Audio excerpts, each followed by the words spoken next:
whole generation of us, this was the definitive Narnia. Long before the big-budget Hollywood movies, the 1988 BBC adaptation of The Lion, the Witch and the Wardrobe brought C.S. Lewis's world to life on the small screen. It was famous for being incredibly faithful to the book, but it was also famous for, well, some very 80s production choices.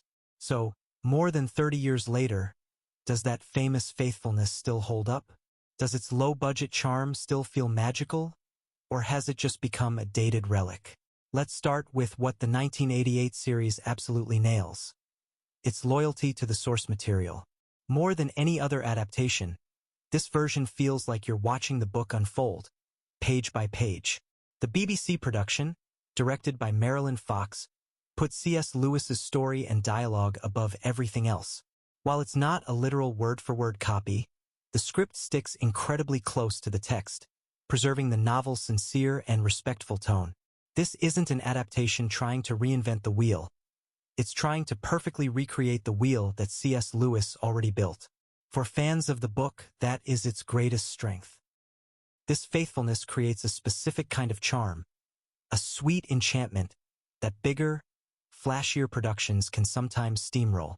The slower, more deliberate pacing lets Narnia feel like a real place to be explored, not just a backdrop for action sequences. And some of the performances are just iconic. Mr. Tumnus is perfectly gentle and conflicted, and the actors playing Mr. and Mrs. Beaver are so wonderfully committed that you completely forget the absurdity of their costumes and just embrace the warmth they bring to the story. It's a production that's absolutely full of heart, driven by a clear love for the original. Okay, let's talk about the elephant, or maybe the animatronic lion, in the room. You just can't discuss this series without talking about its modest budget. The special effects are, to put it gently, a product of their time. Aslan is brought to life with puppetry and animatronics, and while he can't compete with modern CGI, there's a tangible, physical weight to him. You can almost feel the puppeteers working hard just off-screen. The same can't always be said for the other creatures.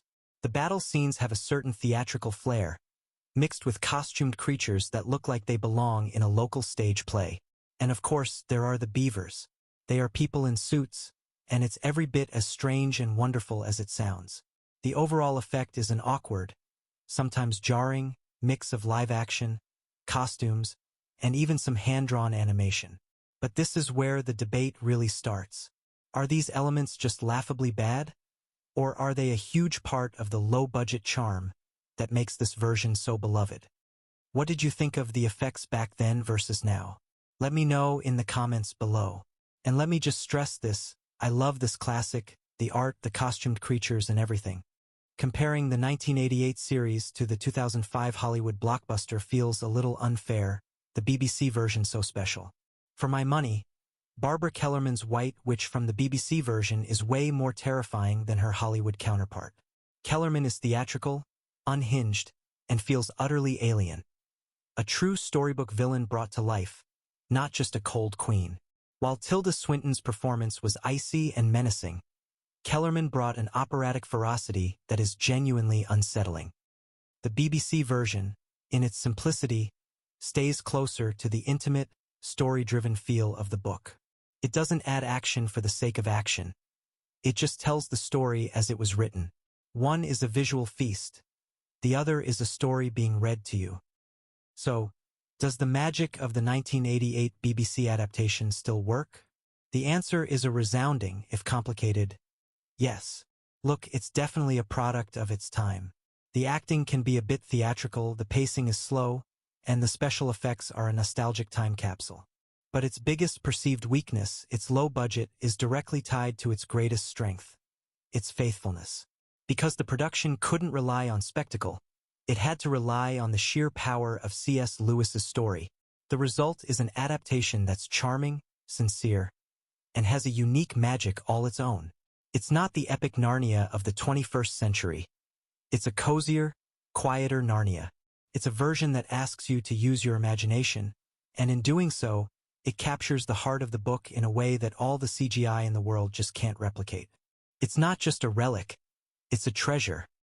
Long before the big-budget Hollywood movies, the 1988 BBC adaptation of The Lion, The Witch and the Wardrobe brought C.S. Lewis's world to life on the small screen.